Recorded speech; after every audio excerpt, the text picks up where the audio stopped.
La primera vez que besé a Álvaro, mi alianza cayó al suelo y rodó hasta los pies de un desconocido. Él la recogió, la miró, y me dijo con una sonrisa que eso debía de significar algo. Tenía razón. Aquel anillo, que durante 8 años había sido mi frontera, se convirtió en una simple pieza de metal que me pesaba más que una culpa. No lo perdí, se acercó despacio, con esa forma suya de medir las palabras antes de usarlas. Se detuvo frente al sofá, donde aún estaba la chaqueta que había llevado aquella tarde con Álvaro. La levantó, la olió, y la dejó caer sin decir nada.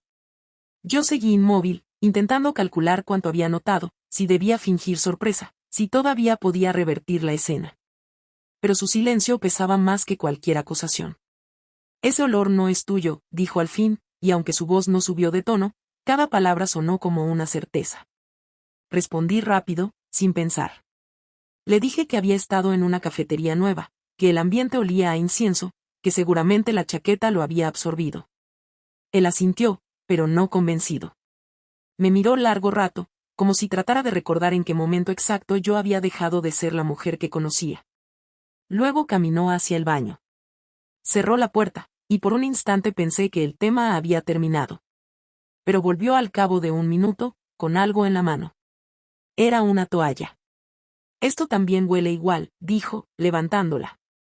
Entonces comprendí que el perfume no era el único rastro. Álvaro había pasado por casa esa mañana, cuando David estaba en el trabajo. Había venido a devolverme una libreta que se había llevado por error del estudio. Entró, se duchó, y yo no lo detuve. Fue una decisión estúpida, impulsiva, y ahora el olor de su colonia impregnaba cada rincón. ¿Quién ha estado aquí, Clara?, preguntó sin elevar la voz. El modo en que pronunció mi nombre me paralizó. No había ira, solo una frialdad que me desarmó más que cualquier grito. Intenté sostener su mirada, pero fallé. Me giré hacia la encimera, buscando tiempo. Le dije que se calmara, que no hiciera suposiciones, que no había pasado nada. Pero él ya no escuchaba excusas. Caminó hacia la ventana, abrió las cortinas y respiró hondo. No me gusta que me mientas, dijo. Si fuera solo una sospecha, la ignoraría. Pero esto no se borra. Se acercó a la mesa y dejó las llaves. Luego, sin avisar, salió de casa. Ni un grito, ni una escena. Solo el ruido de la puerta cerrándose con calma. Me quedé sola, con el vino en la mano, con la toalla aún húmeda en el suelo y la certeza de que la mentira se había acabado. Durante las horas siguientes, no supe si debía esperarlo o huir. Llamé a su móvil 2 veces, no respondió. A medianoche, el sonido del ascensor me hizo contener el aire. Entró con la misma calma, pero traía algo en la mano, una bolsa de supermercado. La dejó a la encimera y sacó 2 botellas de agua, como si nada hubiera pasado. Se sirvió un vaso, bebió, y luego se sentó frente a mí. Te voy a preguntar una vez, dijo. Respóndeme sin rodeos. ¿Quién es? No hubo forma de esquivar la pregunta. El tono no admitía mentiras. Dije que era alguien del trabajo, que había pasado poco tiempo, que ya había terminado. La palabra terminado lo hizo reír sin humor. Se levantó, caminó hasta el pasillo y volvió con una carpeta. He leído el contrato nuevo que trajiste la semana pasada, dijo. El de la campaña fotográfica en Alicante. Está su firma también. Así que terminado no es la palabra correcta. No sé cómo lo había descubierto, pero lo había hecho. En el documento, entre las letras pequeñas, figuraba el nombre de Álvaro como fotógrafo principal. Yo había mentido al decir que el proyecto se había cancelado. Él no necesitó revisar un teléfono. Le bastó leer. No necesito más, continuó. No voy a preguntarte los detalles. Solo quiero entender en qué momento pensaste que esto era una opción. No supe responder. Lo miré en silencio, intentando recordar cuándo había empezado la distancia entre nosotros, cuando dejé de buscarlo, cuando él dejó de mirar. Pero ninguna respuesta era suficiente. No fue planeado, dije al fin. Pasó. Y me arrepiento. Su expresión no cambió. No me interesa tu arrepentimiento. Solo los hechos. Su control era lo que más me asustaba. No había insultos ni golpes sobre la mesa, solo una calma meticulosa. Se levantó otra vez, fue a la habitación, y regresó con una caja. Dentro estaban mis joyas, algunos documentos y mi pasaporte. Mañana te vas a casa de tu hermana, dijo. No quiero verte aquí por unos días. No estoy enfadado, pero necesito que entiendas que esto no se borra con lágrimas. Intenté acercarme, poner una mano sobre su brazo, pero se apartó. No me toques. No aún, dijo con un tono tan bajo que apenas lo oí. Guardó la toalla en la bolsa, cerró la cremallera y la dejó junto a la puerta. No la tires, añadió. Quiero que la veas. Que recuerdes lo que hiciste. No hubo más palabras. Se marchó a dormir al sofá, dejando la puerta del dormitorio abierta. No quise entrar. Me quedé en la cocina, observando la toalla dentro de la bolsa, el vino ya tibio y las luces del pasillo encendidas. Esa noche no dormí. La casa se sintió distinta, como si el aire hubiera cambiado. A la mañana siguiente, David se levantó sin saludar. Preparó café, se vistió y se marchó sin mirarme. No dijo adiós. Solo dejó sobre la mesa la alianza que él también se había quitado. La mía seguía en el cajón, donde la había escondido desde la noche del hotel. Ahora las dos estaban separadas, frías, inertes, como nosotros. Y supe, en ese instante, que el descubrimiento no había sido un final, sino el principio de algo mucho más calculado que aún no entendía. El sábado amaneció con un silencio distinto. David no había vuelto a dormir en nuestra habitación desde aquella noche, y durante 2 días evitamos cualquier conversación. Yo me movía por la casa como una invitada, y él como un hombre que solo estaba esperando una señal para actuar. No hablaba, no gritaba, no preguntaba nada más, pero su distancia era tan evidente que el aire se sentía espeso. Preparaba café y lo tomaba de pie, revisando el periódico o el correo, fingiendo normalidad. Esa mañana, sin embargo, cuando me vio cruzar el pasillo con una maleta pequeña, dejó la taza sobre la mesa con un golpe seco y me detuvo con la mirada. ¿Dónde crees que vas?, preguntó sin levantar la voz. Dije que haría lo que me había pedido, que iría unos días a casa de mi hermana. Pensé que con eso se cerraría el tema, pero se levantó despacio, caminó hasta mí y me quitó la maleta de la mano. La dejó en el suelo, se cruzó de brazos y me obligó a mirarlo. No te vas todavía, dijo. No hasta que hablemos. Intenté evitar el conflicto. Le dije que no tenía sentido removerlo todo, que ya lo sabía, que seguir insistiendo solo lo haría peor. Pero su mirada no se movió ni un segundo. Lo peor ya está hecho, respondió. Ahora solo quiero oírlo de ti. Quiero que digas exactamente qué pasó, cuándo, dónde y por qué. Me quedé en silencio. No por miedo, sino porque sabía que cualquier detalle que diera sería usado contra mí. Pero él no se movió, no bajó la mirada, no cambió el tono. Esperó. Fue un error, dije al fin. Se rió con una mueca breve. Eso no es una respuesta. ¿Cuánto tiempo? Le dije que no más de un mes. Lo dijo todo con su expresión, entendió que eso significaba varias veces. No hizo falta especificar. ¿Aquí?, preguntó después. Asentí sin pensar. Su mandíbula se tensó. Dio un paso atrás y apoyó las manos en la mesa. Respiró despacio, como si contara cada movimiento para no perder el control. Así que en mi casa, dijo con calma. En mi cama. En mi ducha. No supe qué responder. Me limité a bajar la cabeza. No te das cuenta de lo que hiciste, Clara, continuó. No es solo acostarte con alguien. Es invitarlo a lo que era nuestro espacio. No entiendo qué tipo de persona hace eso sin pensar en las consecuencias. Le pedí que no siguiera, que no podía soportar escucharlo decirlo así. Pero él insistió. No lo digo para herirte. Lo digo para entenderlo. Me miró como si quisiera encontrar alguna lógica en mi rostro, algo que explicara el motivo. No la había. Lo único que tenía eran justificaciones vacías, aburrimiento, rutina, necesidad de sentirme viva. Ninguna servía. No me faltaba nada, dijo él. Te di libertad, te di estabilidad, te di confianza. Nunca te revisé nada, nunca te controlé. Y tú lo devolviste con esto. Intenté explicarle que no había sido un plan, que todo se había salido de control, pero no quiso escucharlo. No te atrevas a llamarlo accidente, dijo con una frialdad cortante. Los accidentes no se repiten. La tensión se acumulaba. Dio la vuelta a la mesa y se acercó de nuevo. Su voz seguía contenida, pero cada palabra tenía peso. ¿Le quieres? No supe qué decir. Si respondía que no, sería una mentira que él vería enseguida. Si decía que sí, sería un golpe del que no se recuperaría. Me quedé callada demasiado tiempo, y el silencio valió más que cualquier respuesta. Entendido, dijo al fin, dándose la vuelta. Se dirigió al dormitorio, abrió el armario y empezó a sacar mis cosas. No con rabia, sino con método. Doblaba la ropa, la colocaba en la cama, revisaba cajones, separaba objetos. Cuando regresó al salón, me entregó una carpeta con documentos.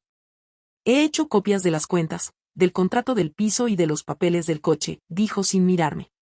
No quiero problemas cuando te vayas.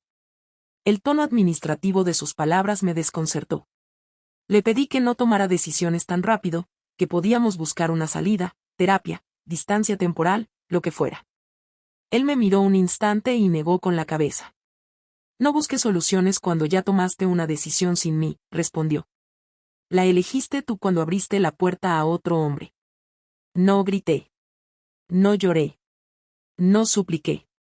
Solo lo observé mientras se quitaba el reloj, lo dejaba sobre la mesa y se sentaba de nuevo. ¿Qué vas a hacer?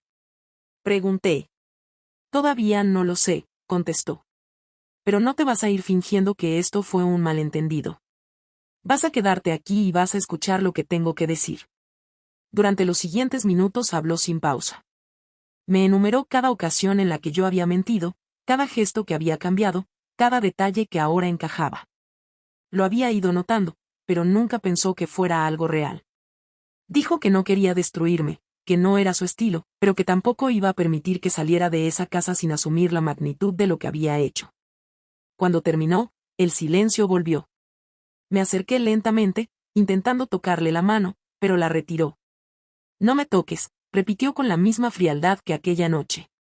No puedes arreglar con gestos lo que rompiste con decisiones. El aire entre nosotros se volvió insoportable.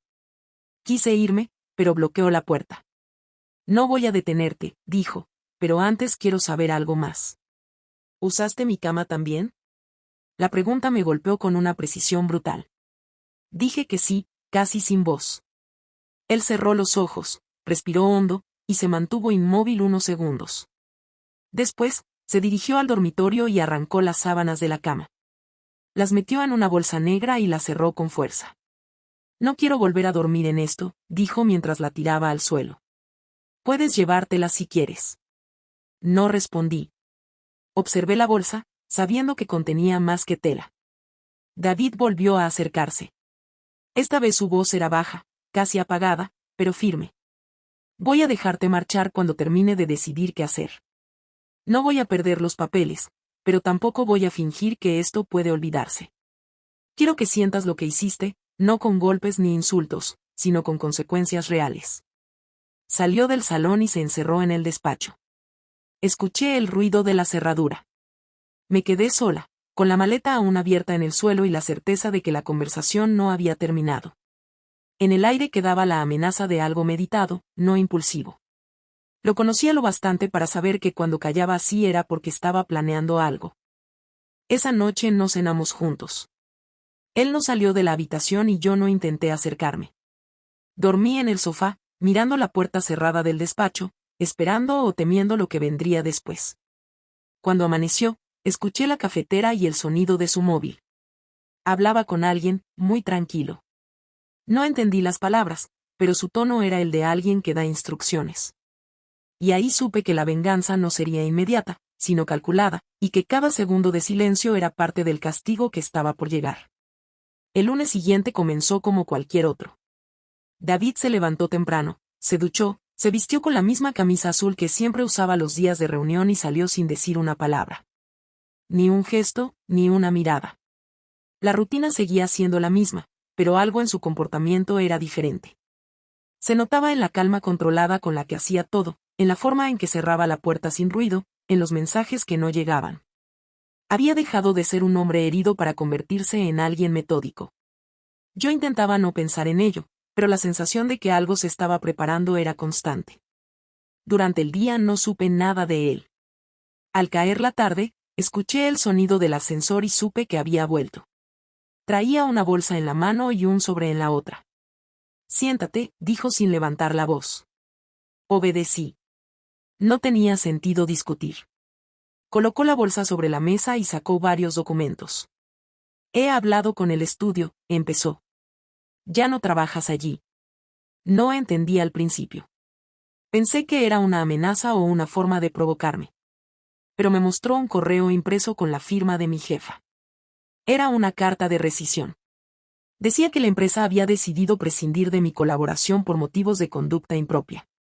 ¿Qué has hecho?, pregunté, intentando mantener la calma. He enviado las fotos que tomaste con tu querido fotógrafo durante las horas de trabajo, respondió con una serenidad que me heló. Les conté que usaste material de la empresa para asuntos personales. Les mostré las fechas y los correos que compartiste con él. Todo verificable. Le dije que eso era una invasión, que no tenía derecho, que se había excedido. No respondió de inmediato. Se limitó a observarme, esperando que yo misma entendiera que el daño ya estaba hecho. No me digas que no lo mereces, dijo finalmente. Querías emoción, querías sentirte viva, pues aquí tienes las consecuencias. Intenté defenderme, explicar que el trabajo no tenía relación directa con lo ocurrido, que mezclarlo era injusto, pero no había nada que decir.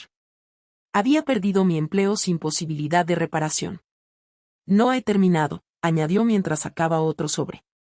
También hablé con el propietario del piso.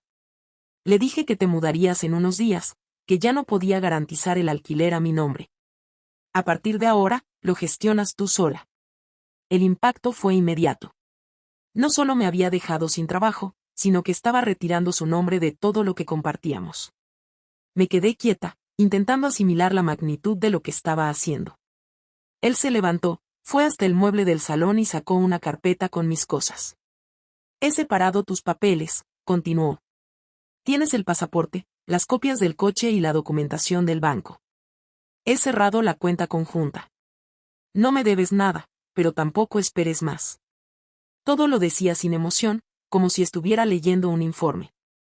No había insultos ni dramatismo, solo hechos. ¿Eso es lo que querías?, le pregunté con voz baja. ¿Destruirlo todo? No, contestó. Solo equilibrar lo que hiciste. Me levanté para acercarme, pero dio un paso atrás. No me toques. No voy a ser el hombre que perdona porque no puede hacer otra cosa. Te vas a quedar sin lo que convertiste en un escenario para tus mentiras. Su calma era insoportable. Me di cuenta de que había planeado cada detalle. No había dejado huecos ni improvisaciones. Cada decisión era un movimiento preciso. ¿Qué más hiciste?, pregunté con un tono que ya no podía ocultar el miedo. Sonrió apenas. He hablado con tu familia. Le conté a tu hermana lo que pasó. También a tu madre. No voy a esconderlo. No soy yo quien debe sentir vergüenza. Sentí el suelo moverse bajo mis pies. Mi madre vivía en otra ciudad, muy lejos, y no soportaba los escándalos. Saber que lo sabía todo significaba enfrentar miradas, juicios, explicaciones que no podría dar. Eres cruel, dije casi en un susurro. No, respondió sin dudar. Solo justo. Me quedé sin palabras. Su precisión me desarmaba. No gritaba, no golpeaba, no me humillaba con insultos, pero estaba destruyendo mi entorno pieza por pieza. Sabía exactamente dónde dolería más. No quiero verte llorar, añadió mientras guardaba los papeles. Llorar no te va a servir de nada. Te quedarás aquí hasta el viernes. Después, te irás. No voy a echarte hoy porque todavía tienes que recoger tus cosas, pero cuando salgas, no vuelvas. ¿Y tú?, pregunté con un hilo de voz. Yo me quedo con lo que construí. Tú elegiste salir de eso. Se dirigió al pasillo, cogió su abrigo y se detuvo antes de irse. Te dejo la casa unos días para que pienses, dijo sin mirar atrás. Pero quiero que recuerdes que no estoy enfadado. Estoy convencido. Cuando cerró la puerta, me quedé en silencio largo rato. Abrí el correo en mi portátil para confirmar lo del trabajo y vi el mensaje de mi jefa, formal y cortante. Había sido enviada desde su cuenta personal, lo que significaba que David había hablado con ella directamente. En el buzón del correo físico, había otro sobre. Lo abrí. Era un documento bancario. Mi acceso a la cuenta conjunta había sido revocado. Ni siquiera tenía dinero suficiente para pagar el alquiler si él se marchaba de verdad. Durante el resto del día, repasé mentalmente cada paso que él podría haber dado. No encontraba grietas. Había actuado con precisión legal. Nada impulsivo, todo verificable. No había dejado rastro de venganza emocional, solo decisiones prácticas que me dejaban sin red. Por la noche, volvió. No dijo nada. Se preparó la cena, comió frente al televisor y recogió sus cosas del sofá donde había dormido los últimos días. Después vino al salón y dejó sobre la mesa las llaves del coche. Te las dejo unos días, dijo. Después lo venderé. No quise preguntar por qué. Sabía que no obtendría respuesta. ¿Lo planeaste todo desde el principio? Pregunté al final. Solo esperé el momento adecuado, contestó sin emoción. Nunca hago nada sin pensar. Se fue a dormir sin mirar atrás. Yo me quedé sentada, rodeada de papeles, correos y objetos que ya no significaban nada. Había perdido el trabajo, la casa, la reputación, la familia. Todo en menos de 48 horas.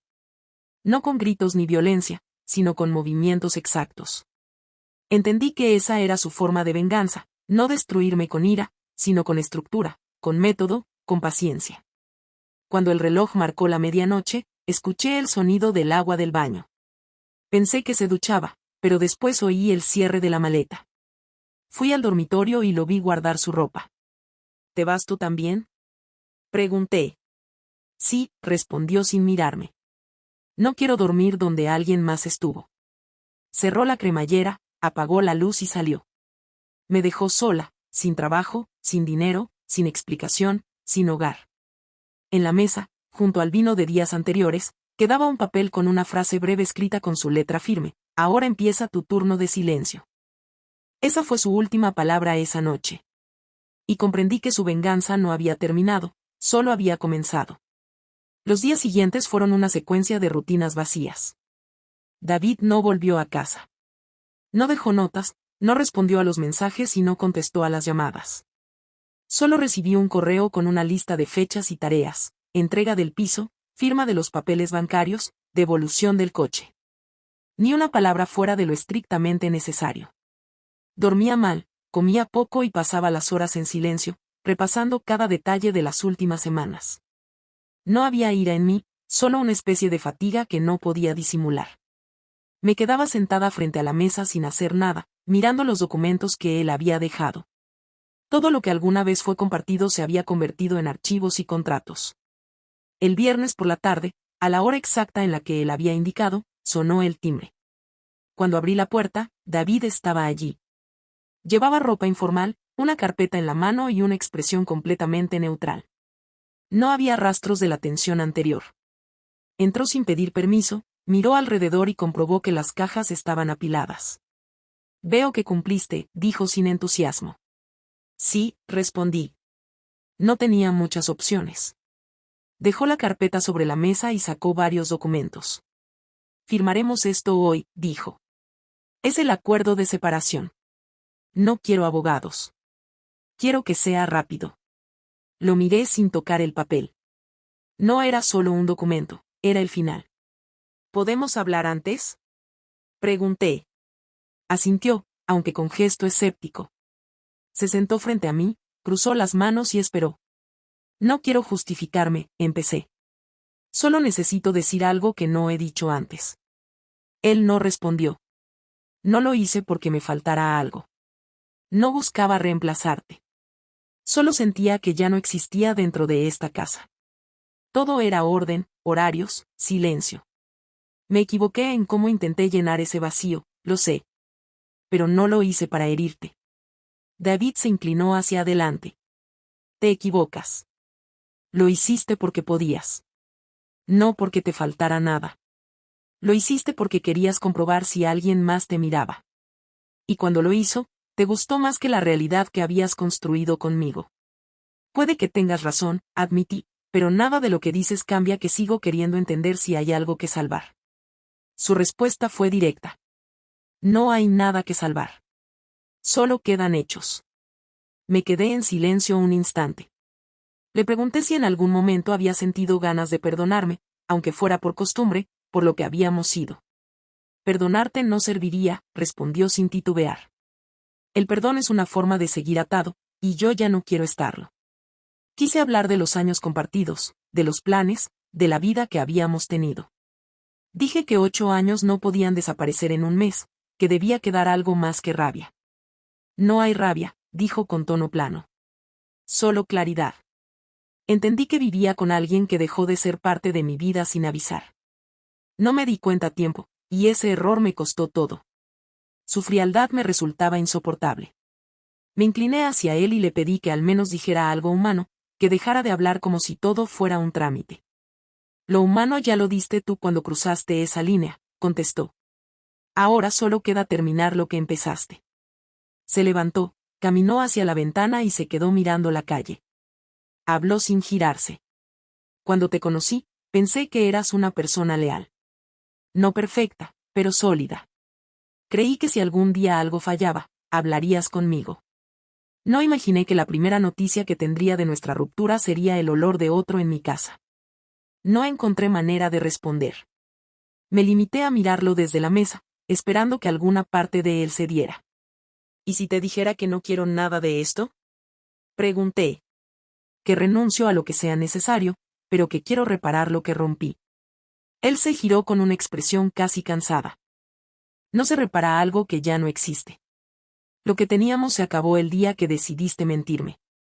No hay marcha atrás. Me acerqué, intenté ponerle una mano en el brazo, pero la retiró como siempre hacía.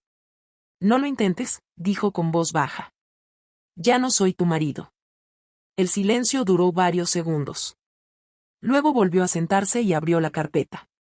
Me mostró los documentos y señaló los espacios donde debía firmar. Lo hice sin decir palabra. Cuando terminé, los guardó con cuidado y los metió en su maletín. Te dejo el coche hasta final de mes, dijo. Después vendré a recogerlo. La cuenta ya está cerrada, pero te transferí algo para que empieces de nuevo. No quiero deberte ni que me debas. ¿Eso es todo? Pregunté. Sí. No tengo nada más que decir. Pero no se fue. Permaneció de pie frente a la puerta, como si todavía quedara algo pendiente. Me miró una última vez y habló con un tono más pausado. Clara, lo que hiciste no me destruyó, me cambió. No pienso arrastrar esto más tiempo. No quiero volver a verte, no porque te odie, sino porque no quiero recordar lo que fui contigo.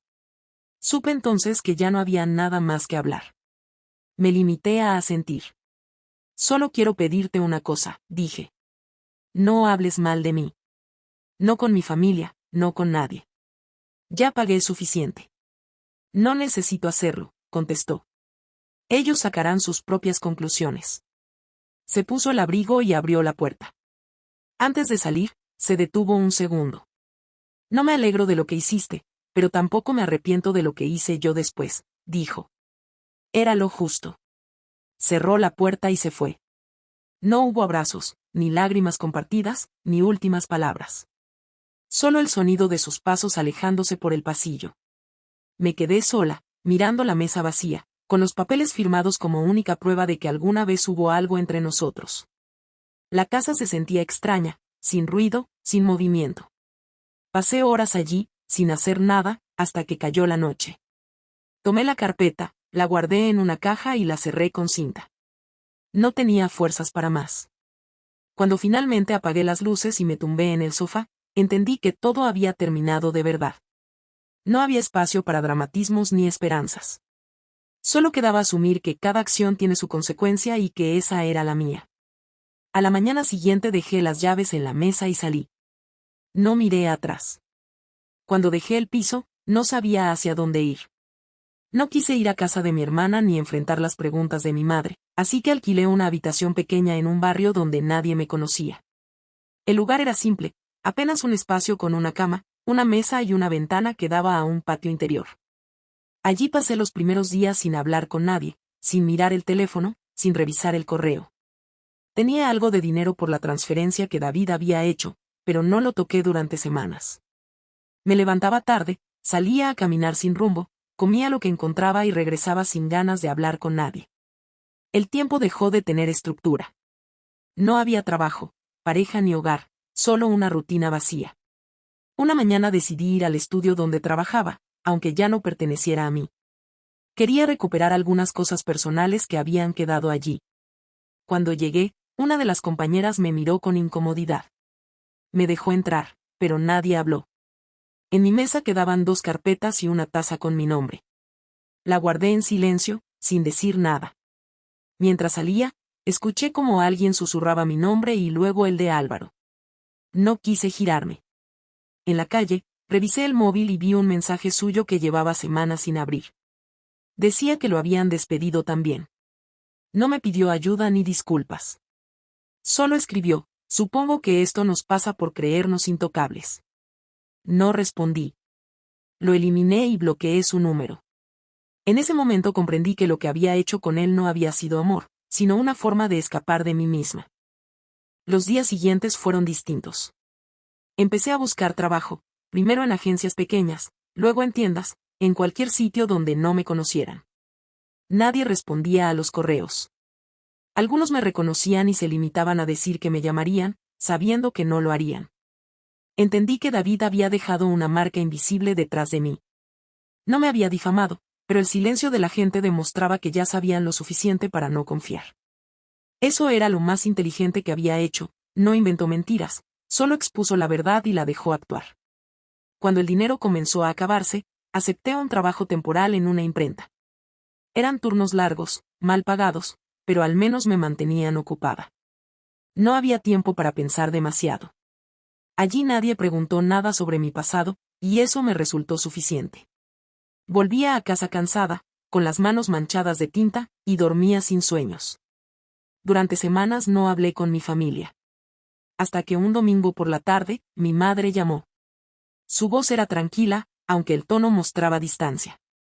Me dijo que sabía lo que había pasado, que no iba a juzgarme, pero que no podía defender lo indefendible. Le respondí que no buscaba defensa, solo espacio para seguir adelante. No volvió a insistir.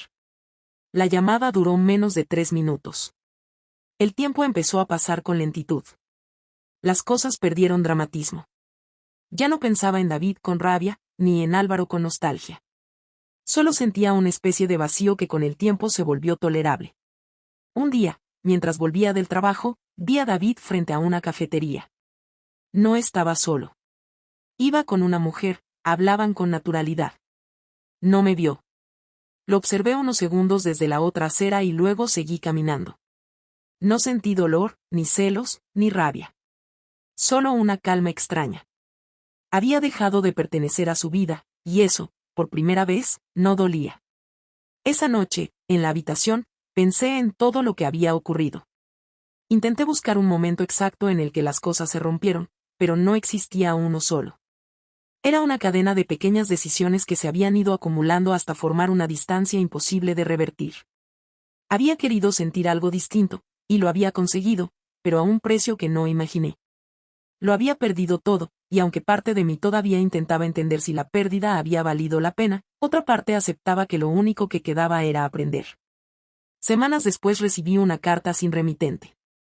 Dentro había una hoja con una sola frase escrita a mano: ahora sabes lo que significa elegir. No hacía falta firma. Reconocí la letra de David. No sentí miedo ni enojo. Solo guardé la carta en un cajón y seguí con mi día. Los meses siguientes fueron más estables. Cambié de trabajo, conseguí un puesto administrativo en una pequeña empresa de impresión digital. No era el empleo que soñaba, pero me permitía pagar un apartamento modesto.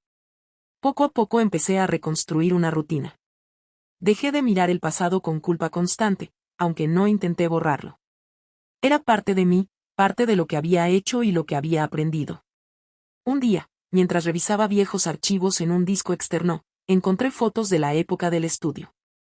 En una de ellas aparecía David, de pie, mirando la cámara con una expresión seria. Cerré el archivo sin borrarlo. No quería eliminarlo ni conservarlo por nostalgia. Solo era una imagen de alguien que había estado en mi vida y ya no estaba. Con el tiempo, volví a hablar con mi hermana. Me invitó a comer un domingo. Durante la conversación, evitó mencionar lo ocurrido. Me preguntó si seguía trabajando, si tenía nuevos planes. Le respondí que no, que solo intentaba mantener una vida estable. Sonrió, aunque no del todo. Al despedirme, me dijo algo que me quedó grabado. La gente puede cambiar, pero las consecuencias no lo hacen. Lo importante es no repetir el mismo error con otro nombre. Esa frase me acompañó mucho tiempo. Cada vez que alguien nuevo me hablaba, pensaba en ella. No volví a involucrarme con nadie durante más de un año. No porque temiera repetir el pasado, sino porque necesitaba aprender a vivir sola, sin depender de la mirada de nadie. Por primera vez, no buscaba que me vieran, ni que me entendieran, ni que me validaran. Cuando cumplí 35, me mudé de ciudad. Cambié de número, de trabajo y de entorno. Empecé a trabajar en un taller de restauración de fotografías antiguas. Pasaba horas retocando imágenes de personas desconocidas, eliminando grietas y manchas. Era un trabajo minucioso, casi mecánico, pero tenía algo que me resultaba justo: reparar lo que estaba roto sin pretender que volviera a ser como antes, solo dejarlo en un estado aceptable. Así me sentía yo. Nunca volví a tener noticias de David. A veces me preguntaba si seguía en Valencia, si se había casado, si había olvidado mi nombre. No buscaba respuestas. Había comprendido que algunas historias no terminan con reconciliación ni con tragedia, solo con silencio. Y en ese silencio encontré algo que antes no tenía: la capacidad de asumir sin dramatizar, de aceptar sin justificar. No me convertí en alguien mejor ni peor. Solo en alguien distinto. Aprendí que la estabilidad no se pierde por aburrimiento, sino por falta de honestidad, y que la libertad no tiene sentido si se usa para destruir lo que uno mismo construyó. Un día, al salir del trabajo, un compañero me invitó a tomar algo. Acepté sin pensarlo demasiado. No era un comienzo ni una promesa, solo una conversación después de mucho tiempo. Y al hacerlo, supe que por fin había cerrado el ciclo. No necesité mirar atrás. El pasado seguía ahí, pero ya no dictaba mis pasos. Había aprendido lo único que realmente valía la pena: cuando se cruza una línea, no se vuelve atrás, pero se puede seguir caminando.